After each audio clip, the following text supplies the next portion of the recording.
ইরানের সর্বোচ্চ নেতা আয়াতুল্লাহ আলী খামেনিকে হত্যা করতে মরিয়া ইসরায়েল। দেশটির প্রধানমন্ত্রী বিনয়ামিন নেতানিয়াহু বলেছেন, আয়াতুল্লাহ আলী খামেনিকে হত্যা করা হলে সংঘাতের শেষ হবে ও পারমাণবিক যুদ্ধ এড়ানো যাবে। বলছেন, যদি খামেনিকে সরানো যায় তাহলে ইরান নিজে থেকেই ভেঙে পড়বে, যুদ্ধ এমনি এমনি থেমে যাবে।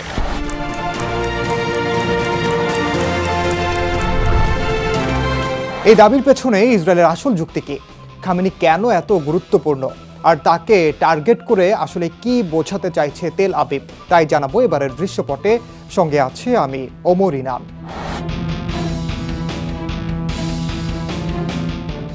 1989 সাল থেকে ইরানের সুপ্রিম লিডার বা সর্বোচ্চ ধর্মীয় নেতার আসনে সদর্পে ক্ষমতায় আছেন আয়াতুল্লাহ আলী খামেনি।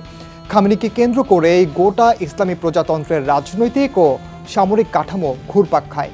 তিনি শুধু ধর্মীয় ফতোয়া জারি করার ক্ষমতাই রাখেন না, সর্বোচ্চ কমান্ডার হিসেবে সামরিক বাহিনী, ইসলামী বিপ্লবী গার্ড বাহিনী বা আইআরজিসি, গোপন পারমাণবিক প্রকল্প, এমনকি রাষ্ট্রীয় সংবাদ মাধ্যম, সব কিছুর উপর চূড়ান্ত নিয়ন্ত্রণ তার হাতে।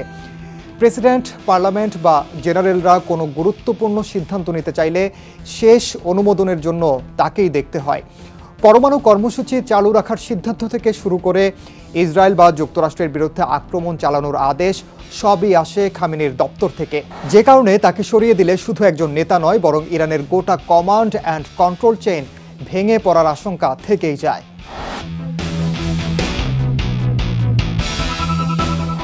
ইসরায়েলের নিরাপত্তা বাহিনী ও গোয়েন্দা সংস্থা মোসাদ একাধিকবার ডিক্যাপিটেশন স্ট্র্যাটেজি বা নেতৃত্ব হত্যা করার কৌশল প্রয়োগ করেছে। হামাস বা হিজবুল্লাহর বিরুদ্ধে অতীতে সফলতার নজিরও রয়েছে বলে দাবি তাদের। এবার তারা সেই কৌশলেই খামেনির ক্ষেত্রে প্রয়োগ করতে চায়। এই ধারণার পেছনে মূল যুক্তি হলো, ইরানের নেতৃত্ব বিকেন্দ্রীকৃত নয়। খামেনির মৃত্যু মানে শুধু রাজনৈতিক সংকট নয়, বরং ইসলামী বিপ্লবী গার্ড বাহিনী ও পারমাণবিক অস্ত্র কর্মসূচির ভবিষ্যৎ নিয়েও গভীর অনিশ্চয়তা রয়েছে। বিশ্লেষকরা বলছেন, যদি এই একটি টার্গেট সফল হয় তাহলে ইরানের আক্রমণাত্মক সক্ষমতা কয়েক সপ্তাহের জন্য হলেও থমকে যেতে পারে। তেল আবিব মনে করে, খামেনি ছাড়া আইআরজিসি বা শাসন ব্যবস্থা নেতৃত্বহীন হয়ে পড়বে। সেক্ষেত্রে ইসরায়েল অন্যান্য কৌশলগত লক্ষ্য পূরণ করতে পারবে তুলনামূলক কম খরচ ও কম সময়ে।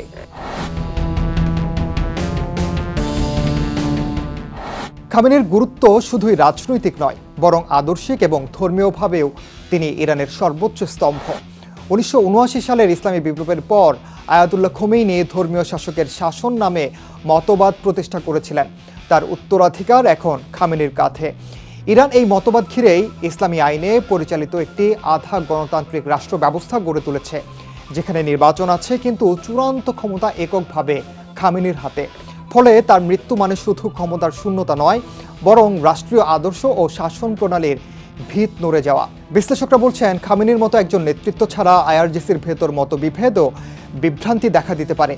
বিশেষত উত্তরসূরি কে হবেন তা নিয়ে ধর্মীয় নেতা এবং নেতৃবৃন্দের মধ্যে দ্বন্দ্ব সংঘাত তৈরি হতে পারে।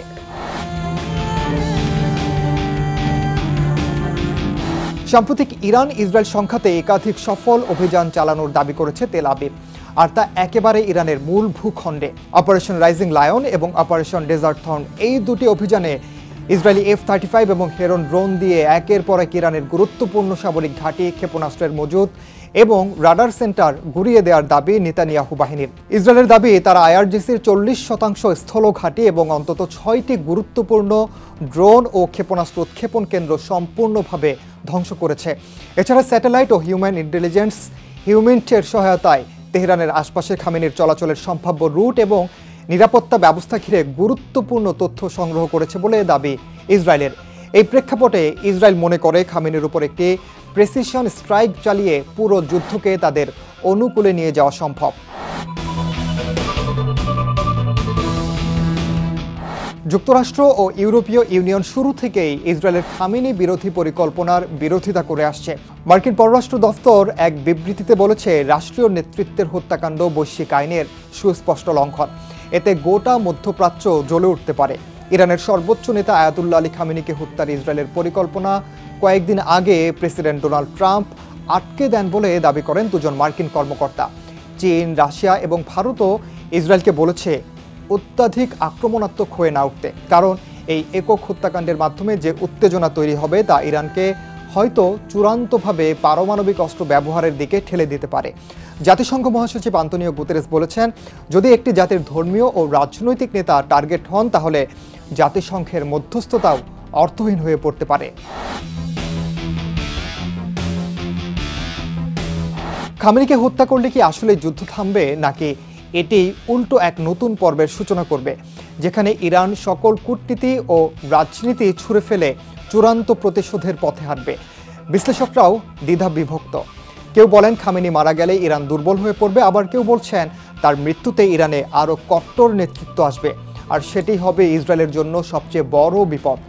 এই প্রশ্নের উত্তর নির্ভর করছে তেহরানের প্রতিক্রিয়ার উপর, আর সেটা যদি হয় পারমাণবিক প্রতিক্রিয়া, তবে গোটা মানব জাতিকেই প্রস্তুত হতে হবে এক নতুন ইতিহাসের জন্য।